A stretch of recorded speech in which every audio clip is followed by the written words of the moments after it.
Back to టీఎస్ఎన్ఎస్ academy. ఈరోజు మనం want to, wish to, would like to గురించి మనం డిస్కస్ చేద్దాం. Okay, want to, wish to, would like to.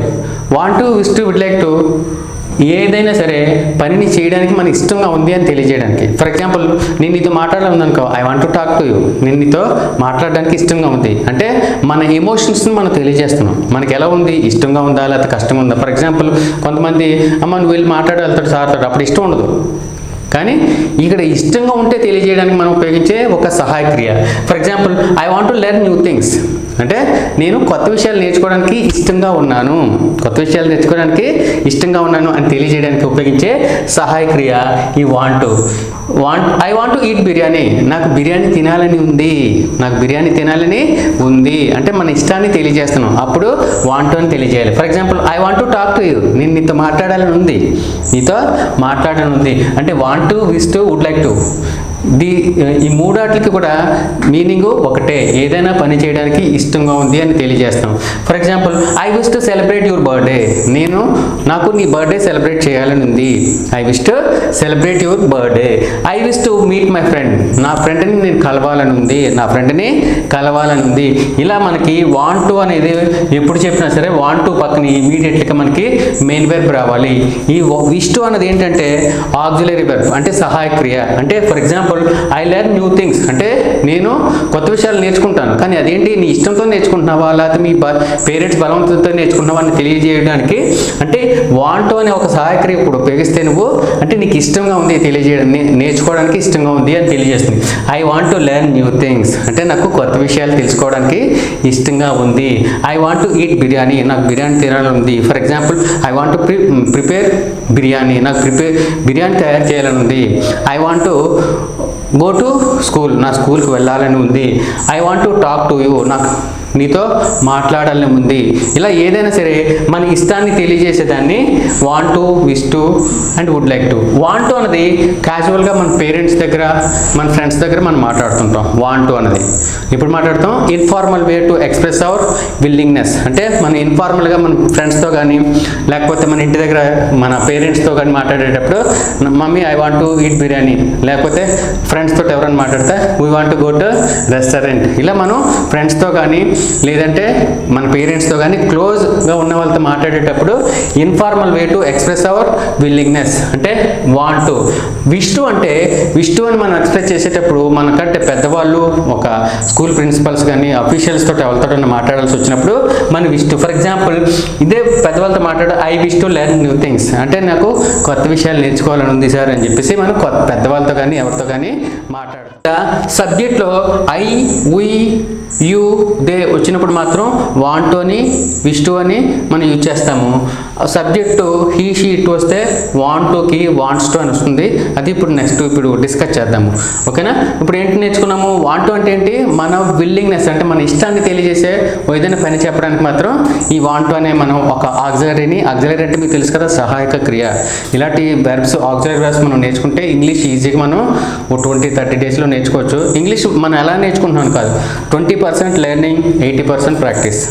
ఈ మెథడ్లో ఉండాలి. మనం ఎప్పుడు కూడా 20% ఇక్కడ నేర్చుకున్నదంతా 10 to 20 minutes లెసన్ నేర్చుకుంటారు. మిగతా 80% మీరు రోజుకి డైలీ 1 hour 2 hours ప్రాక్టీస్ చేయాలి. ప్రాక్టీస్ చేస్తే ఆటోమేటిక్గా 20-30 డేస్లో మీకు ఫ్లూయెంట్గా ఇంగ్లీష్ మాట్లాడడం వస్తుంది. ఓకే, ఇప్పుడు మనం ఐ వాంట్ టుతో మనకి ఏదైనా నేర్చుకోవడానికి చెప్పాము. ఫర్ ఎగ్జాంపుల్, సబ్జెక్ట్ మారింది. ఇక్కడ ఏంటి, హీ, షీ, ఇట్ అంటే మీకు హీ, షీ ఎగ్జాంపుల్ చెప్తున్నాను. హీకి, షీ, ఇట్కి మాత్రం వాంట్కి ఎస్ యాడ్ చేయాలి. ఈ ఆక్సిలరీ వర్బ్కి ఎప్పుడు ఏం చేయాలమ్మా, ఎస్ యాడ్ చేయాలి. He wants to learn new things. ఆయనకి కొత్త విషయాలు నేర్చుకోవడానికి ఇష్టంగా ఉంది. He wants to prepare lunch.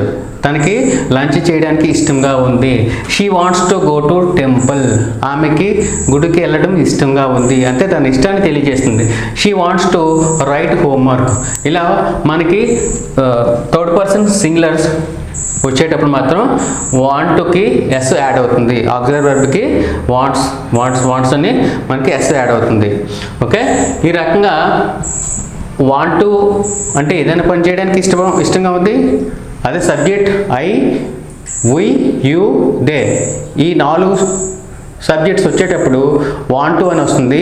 He she it అనే సబ్జెక్ట్స్ వచ్చేటప్పుడు అవి వాంట్స్ టు అంటే ఆక్సిలరీ వెర్బ్కి ఎస్ యాడ్ అవుతుంది. ఇది బాగా గుర్తుంచుకోవాలి. ఓకేనా? అంటే వాంట్ టు అన్నది మనం ఇప్పుడు యూజ్ చేస్తామమ్మా మన ఫ్రెండ్స్ దగ్గర అండ్ మన పేరెంట్స్ దగ్గర మనం ఏదైనా పని చేయడానికి ఇష్టం ఉంటే తెలియజేయడానికి ఉపయోగించే ఒక సహాయక్రియ. విష్ టు అంటే ఏంటి చెప్పాలి? మనకంటే పెద్దవాళ్ళు, unknown persons and officials, teachers దగ్గర మనం I wish to talk to you sir, I wish to go to temple, లేకపోతే I wish to go to outside, I wish to write homework, I wish to eat lunch, ఇలా మనం wish to అనేది మనం ఆక్సిలరీని add చేసుకొని పొలైట్గా చెప్పడానికి ఉపయోగించే ఒక సహాయక్రియ. Okay, ఈ రకంగా want to and wish to. Would like to అంటే more polite and formal way వస్తుంది, అది కూడా సేమ్ మీనింగ్ వస్తుంది. ఐ వుడ్ లైక్ టు అని ఇంకా పెద్దవాళ్ళతో ఎవరితో అఫీషియల్స్తో మాట్లాడేటప్పుడు కూడా వుడ్ లైక్ టు కూడా చెప్పొచ్చు. ఇలా సేమ్ మనం ఆక్సిలరీ ఉపయోగించి. దీంట్లో మెయిన్ మనం గుర్తుంచుకోవాల్సింది ఏంటంటే subject, auxiliary and main verb. Main verb compulsory ఉండాలి. For example he wants to learn అనేది మెయిన్ వెర్బ్. ఆక్సిలరీ అన్నది వాంట్స్ టు అనేది ఏంటి? ఇక్కడ ఆక్సిలరీ వెర్బ్. ఆక్సిలరీ వెర్బ్ తర్వాత ఇప్పుడు కూడా ఏంటి ఉండాలి? మెయిన్ వెర్బ్ ఉండాలి. ఏంటి ఉండాలి? Subject plus auxiliary verb plus main verb plus object. ఇలా subject, auxiliary verb and object ఒక సెంటెన్స్ ఫుల్ ఫ్లెడ్జ్డ్గా మీనింగ్ ఉండాలంటే ఇలా ఉండాలి. అంటే ఆక్సిలరీ వెర్బ్ ఎప్పుడు తీసుకుంటామంటే సహాయక్రియ అంట. మన ఎమోషన్స్ని అది కరెక్ట్గా కన్వే చేస్తుంది అనమాట. For example he learn new things అంటే ఆయనకి ఇష్టంగా ఉందో లేదో తెలియదు, కానీ వాంట్స్ టు అనే ఒక ఆక్సిలరీ మనం చేయడంతో ఆయన తాలూకా మనసులో భావాలని కూడా మనం చెప్పడానికి అవకాశం ఉంటుంది. అంటే ఇంగ్లీష్ నేర్చుకునేటప్పుడు ప్రతిదీ కూడా మనం ప్రతి ఎక్స్ప్రెషన్ కూడా మనం చెప్పగలగాలి. ఓకే.